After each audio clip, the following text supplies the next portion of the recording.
Hello there YouTube, my name is Chuggy and today I am playing some Battlefield 3, playing some Rush on Chuggy Islands, and today guys it's question time part 8. Again guys, I've got 106 questions to get, well actually no, it's 106 comments, amazing number of really great questions, and I've got some questions from last time I didn't get a chance to talk about today. Going to be answering some of your great questions. If you have any questions you'd like to ask me, be it Battlefield, games, life, anything at all really, you've got one about the weather this week, by all means please do ask it. So I had a few questions I didn't get to last time. I promised these two guys I'd get to their questions first this week, so let's kick off with those. So, the first question from, or last question from last week, never mind, comes from Radmos1979, and they ask a couple of questions actually. So, the first question they ask is, what do I think about the upcoming DLC for Battlefield 3 called Close Quarters? Well, I can put it quite simply, I'm really looking forward to it. It's taking the Battlefield spectrum, if you will, of where you fight, you know, from massive open areas like Karg, say, or fairly close areas like Grand Bazaar, Metro. You're getting the CQC end of the Battlefield spectrum, and I'm really looking forward to it. It's going to make it a little bit different.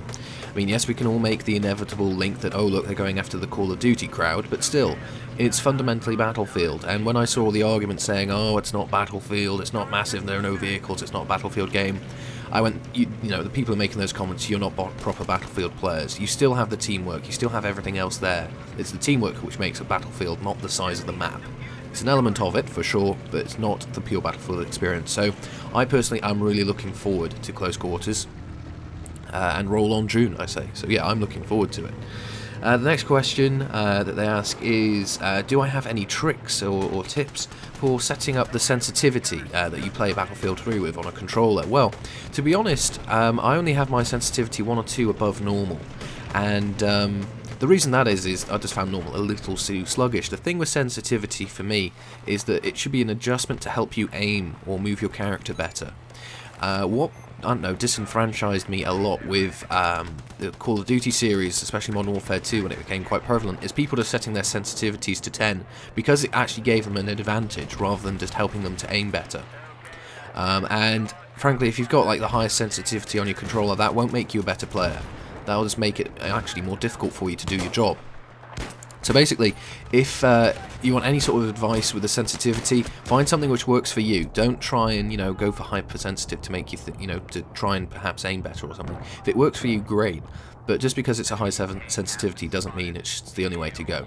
Find something which works for you. For me personally, I've got it 1 or 2 higher than normal, but you know, don't necessarily go out for the highest sensitivity possible. That, if anything, will hinder you more than help. The next question is, do I have a profile in Battlefield 3's battle log? I do. You can find me at Chuggy. The last question Radmos asks is, since my PSN friends list is full, is there any way of finding out when I'm playing or what rooms I'm in, that kind of thing? As I get really well, this was a great shot from that tank, because completely oblivious to it, well done to them. And this is all pre-patched, so that's one shot kill, all legit. Anyway. So yeah, my friends list is full, and I'll be frank, if anyone sends me an invite and I don't know them, I'll just reject the invite. But what I am going to try and do more and more is use Twitter to communicate when I'm playing games, and also to perhaps preamble a question later on. I will be seriously looking at getting a server as well. So so those are 2 ways, at least for Battlefield anyway. Basically, I think Twitter's going to be the best way, and I am going to try and use that a lot more to try and get the information across. So thank you, Radmos, for those 4 questions. Great questions. And now here's a good question from the PEM1, again from last question time, which I didn't get a chance to get to, asking, with my YouTube account and, well, my previous YouTube account, if you didn't know I had one previously, what have I done differently this time to previously? Well, I can tell you what I've done differently this time to what I did previously. YouTube is a case of you've got to make videos which people want to watch. Just because you make a Call of Duty video and upload it doesn't mean you're going to get views on it. You need to make it a unique experience, an entertaining experience, and basically that's the way I've angled things. Personally, for me, this channel is going to be, well, as much as possible, I don't know, a way of telling how much Battlefield, say, compared to Formula 1 I've played. I wanted to try and be almost like a diary of what I've played, and if possible, the adequate amounts of, you know, I spent most of my time playing Battlefield this year, so there'll be more Battlefield videos. Basically, I've taken it with the account of not trying to make it a blog, but just talk about things which, you know, I have an opinion on, or share some advice, something like that. And I think that's what I've done differently. My previous channel, I was pretty much just Call of Duty, and I did a little bit of GT5 towards the end. That worked out very nicely. I won't lie. I had some excellent results with the channel.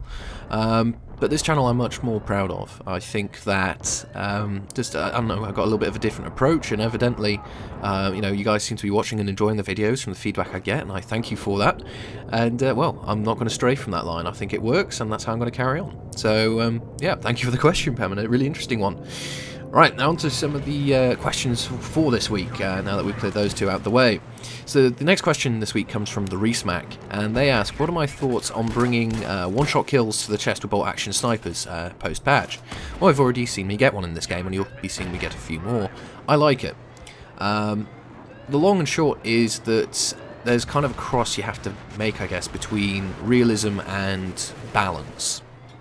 And I thought it was ridiculous from the very off that a sniper round from a bolt-action rifle wouldn't kill in one shot at close range. I get the argument that obviously the other person needs to react, but you know, the bullet is a damn sight larger. It just doesn't seem to make sense that the bullet wouldn't kill in one go. So I like it. It means that you can actually play the recon a lot more aggressively, a lot more easily, whereas previously you must get a headshot to put down in one shot at close range. Now it's a little more forgiving.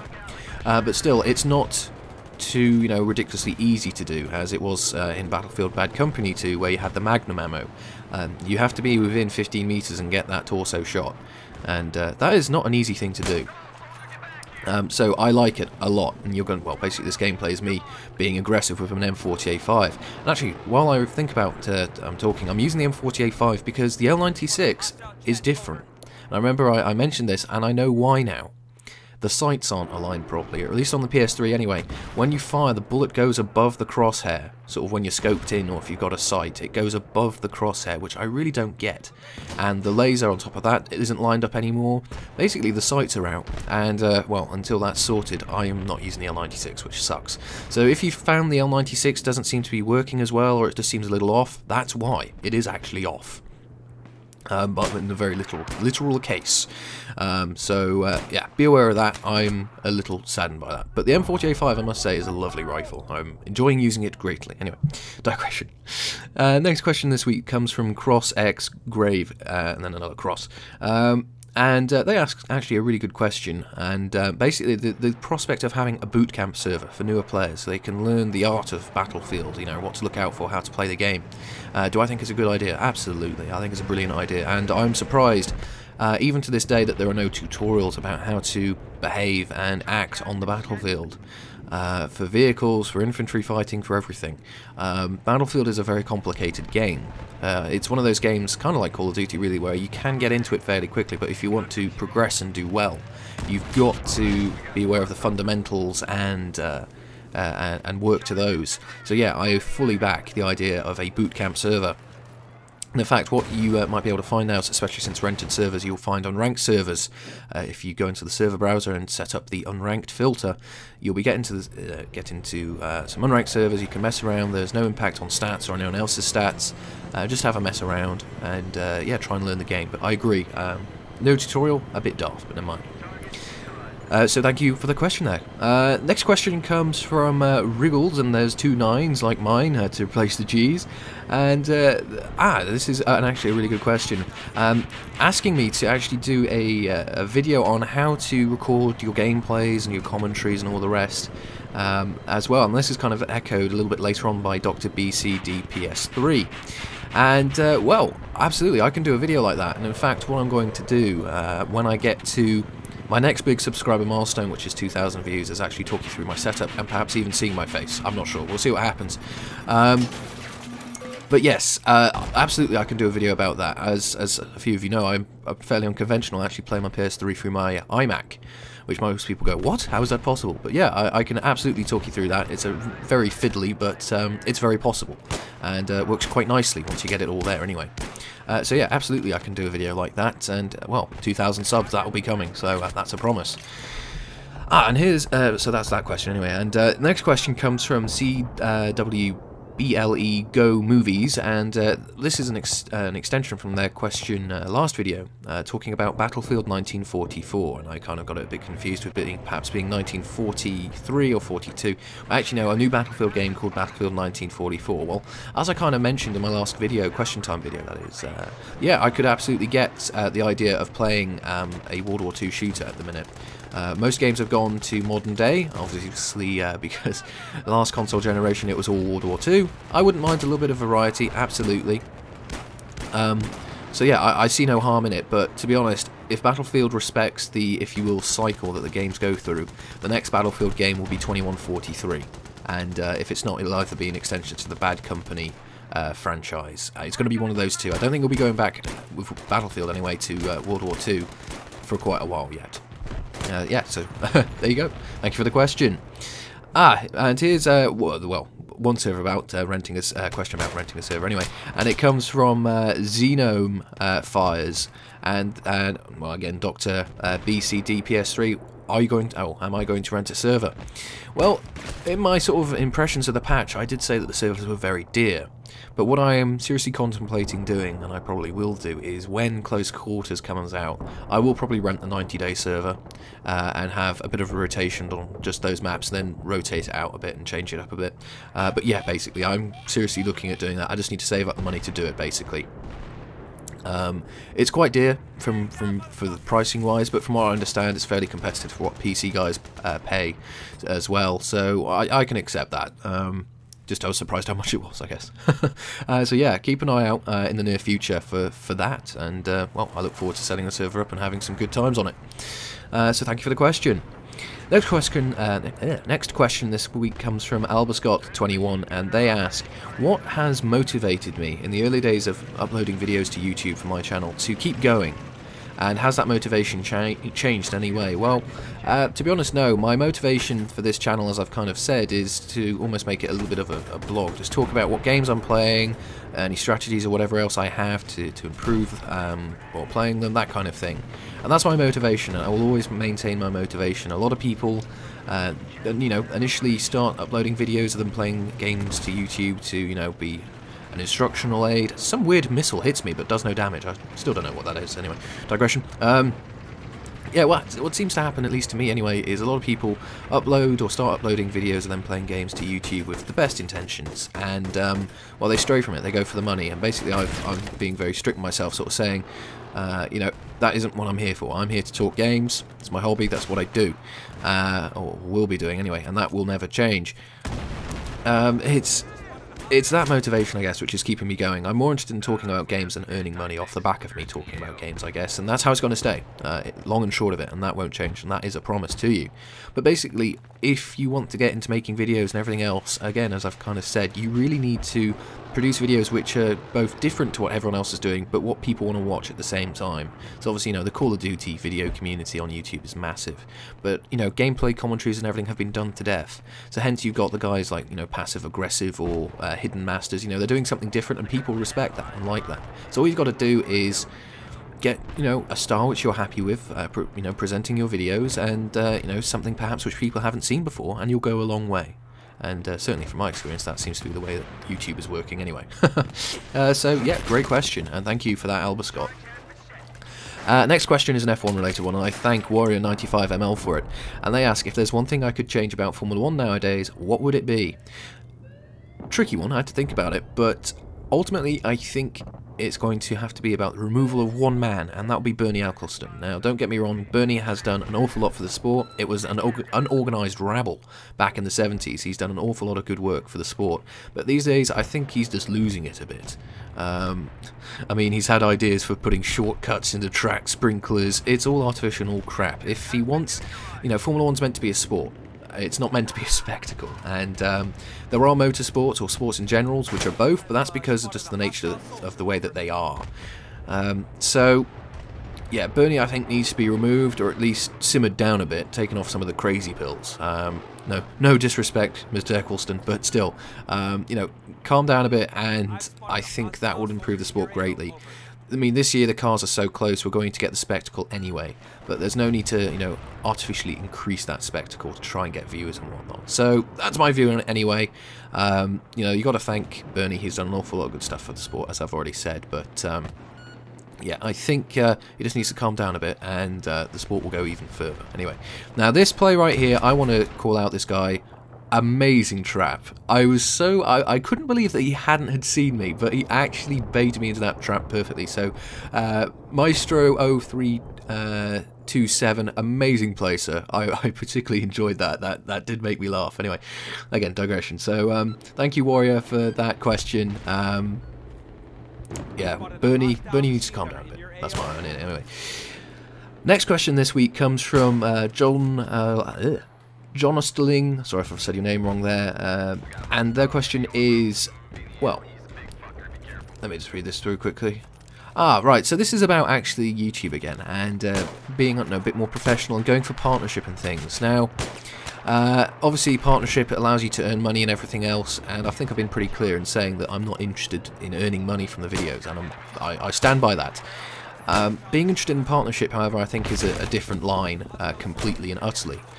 Basically, I won't lie, I'm going for partnership as I speak. In fact, I've already sent emails off to some groups.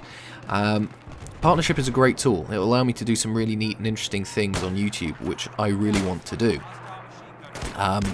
But I don't want to earn money, you know, turn it into a profession or a sideline. I remember sort of saying, as unfortunately I didn't quite defend that enough, I could have sworn I'd put enough people down, but not the case. Don't worry, I'll get revenge in a second. What was I saying? Oh yes, you know, I've gone on the record in the past saying, you know, I'm not interested in earning money, but you know, there is the argument you could say, you know, having a free lunch every now and then from YouTube, and I can kind of buy that a bit. But as I've said, you know, money isn't a motivator for me. I'm here to talk about games. Partnership would be great, but I'm not interested in the money that it brings. Doesn't mean I won't go for partnership, but that's another matter. So anyway, here comes some sweet revenge. This poor guy probably has no idea what the hell just hit him. Never mind. So yeah, an interesting question, and again, you know, it's tricky. My perspective, my impression, my review of YouTube is changing almost daily now, and we'll just see what the future brings. I am going for partnership. I'm not doing it for the money. I'm doing it for the neat things that partnership brings, like live streaming and series and all sorts of things, custom thumbnails. There's all sorts of neat stuff you can do with it, and that's what I'm after. I'm not after the money. Anyway, I'll leave that for now. Thank you for the question. Next question comes from the Sneaky Pete 7, and they ask, do you think quickscoping in Battlefield 3 downplays the game, or for others who play it, or is it, you know, for realism's sake? Obviously, you know, getting hit by a sniper round at point blank would pretty much kill you. You want to know something? It's an interesting concept, and as you've seen, I've been nicely timed shot. There's been a lot of that in this game. Quickscoping in itself takes skill, and I respect it. Is what I'll say off the bat first of all. I have no problem with being quickscoped in Battlefield, but in some games it's taken to a ridiculous degree and it's made too easy. Now, I'll call out Modern Warfare 2 here, because once quickscoping went, I don't know, large on YouTube, got popular, you'd get games where basically all people will do is go for montage clips, and it would break the game basically, because the game made the whole way of making quickscope happen too easy. Now, in Battlefield, the way that they've implemented it here, it's only one-shot kill up to 15 meters, and you must have, you know, must hit a very particular area of the body. I have no problem with that. If you hit that area, you know, they had one shot, you could potentially have 31 lined up. You know, there's got to be a bit of a balance, a bit of fairness in there somewhere. So I have no problem with it personally, and if you get knocked out by a quickscoper, well, it's one of those things. When the game makes it too easy to quickscope, however, I can completely get the grievance. Battlefield doesn't have that problem, or at least not from my perspective anyway. But in some games I can completely buy it, but never mind. So thank you for the question. It's an interesting question, controversial, all the same. Next question this week comes from Megadude599, and they ask, what is the funniest Battlefield 3 name I have seen ever? Well, that's actually, it's one, as it just so happens, I did have one which was in the back of my mind, but it was actually trumped a few days ago. A guy with name 1-800-iPhone-U. I just laughed. I mean, I don't live in the US, I don't get the dialing with letters thing, but I still get what he was trying to achieve, and it made me laugh a lot, so easily that. A nice bit of fun. Fun never hurts in games, I find, anyway. Thank you for the question, Megadude. Here's next question from Cernic Paul 2010, and they ask, what's my favourite dubstep artist album if I've ever bought one, and song? Well, there's going to be a little, because this is obviously off the back of my music question last week, it's going to be a little, again, cliche, but I'm a big fan of Skrillex. And in particular, it's a song, Ou de Enfant, I think it's called. I've bought all of his releases so far. Just that song in particular, it's something, I don't know, quite pleasing about it, just the way it all is. So yeah, Skrillex, a bit cliche, cheesy in choice of artist, but I really do actually like his music, so that's that. Thanks, Nicable, for the question. Next question this week comes from the Sexy Clone Trooper. Nice name. Would you think a less serious match type, like the ones in Halo games for Battlefield, would that be a good idea? Well, I'll be honest, I haven't played Halo, although I am aware of sort of the for fun game modes, let's call them, that you do get in Halo. Like, I don't know what it's called. I think it's Griff Ball, the one with a skull, and it's basically like rugby or American football where you've got to run it. Yeah, I can see that working. I mean, a game is meant for fun. But the thing with Battlefield is obviously it's meant to be a more serious first-person shooter. If it would fit in with the crowd which play the game is another matter. Certainly I play games for fun, but some people like to play it for the realism factor. So perhaps in Battlefield, no, it depends how the community receives it. Personally, a bit of fun never hurts. It's an interesting question. Next question this week comes from Who Knows Who Knows Who's, and in fact they've got two questions. First one is a little bit controversial. Do you think that the Battlefield 3 class system should work like COD with custom classes, where you're able to mix things up, so for example taking C4 from one kit to another, and what's the most inconsiderate thing a player on your team can do? Great questions, both of them. So the first one about mixing kits up, no, I'm categorically against. The thing with Battlefield is it's meant to be about class-based combat, so each kit has strengths and weaknesses. And the weaponry and gadgets and whatnot that the kits have are put there for a reason. I can kind of buy the argument, for example, the Recon used to have C4, it doesn't now. That's because the Recon has been moved to more of an anti-infantry and reconnaissance role rather than anti-tank and a little bit of anti-everything. If you don't like it, you're just going to have to adapt and deal with, and that's that. So I'm categorically against the mixing and matching in Battlefield. Some first-person shooters, your Call of Duties, it works nicely. Don't get me wrong, but Battlefield, no. It's kit-based, and it should remain like that. As for the most inconsiderate thing a player on my team can do, basically not play the game. If you're playing a team-based game like Battlefield, the hint is in the fact that it's a team-based game. If you don't play as a team player, you're being a bit of an asshat. So when I'm playing the game, basically I try and make sure that I'm playing my kit, whatever else, so other people can play their kits, etc. And basically it just makes the whole thing a damn sight easier if everyone's just doing their job. So don't be an asshat. Play the kit, play the role, you'll be fine, in my eyes anyway. Now I'm very aware that we're running out of time again, and I've got a load of questions which I want to get through, so I'll try and blow through them. So the Supernatural guy asks... Ooh, crikey, this is a little bit of a long one. Supernatural guy asks, if you're in a racing game, something wrong happens, how do you carry on going or keep the confidence going? It's easy. Confidence creates skill. That's my motto. Crap happens. All you got to do is forget it, move on, and make sure you don't do it again. As long as that happens, you'll be fine, and you'll keep going. K-Journal Car asks, what's my favourite personal game of all time? Metal Gear Solid from the PS1. Shit for Lunch asks, what's my favourite weapon for every class? That's tricky because it's changed a bit. I'm still AD5A2 for Assault, SG553 for Engineer. The support is changing a lot. I should have said Engineer for the SG553. Support is changing a lot. Still really don't have one post-patch. And, well, Recon M485. And what I'll do is I'll actually stick a freeze frame in here so I can finish these questions off. Garmilio asks, how do you have a 7 win-loss ratio? That's amazing. Do you mostly play with a clan? When I started playing the game, yes, there were a bunch of us and we did play a lot together. But basically what I do now is, well, people have stopped playing the game and whatnot. What I do now is mainly focus on, in fact, I know what I'll do. I'll cut in a 3-minute conquest game, which was quite funny anyway. What I mainly do now is play the game. I know it sounds strange, but I play the role. So if I see a tank rolling through and destroying the infantry, I switch to engineer off my own back. If I see friendlies going down a lot, I switch to the assault so I can res them. It's seeing the environment and changing it up, and that will 9 times out of 10 get you the win. A decisive play helps as well. Playing the objective, keeping enemies off the objectives, as you've seen in that rush game, helps a lot as well.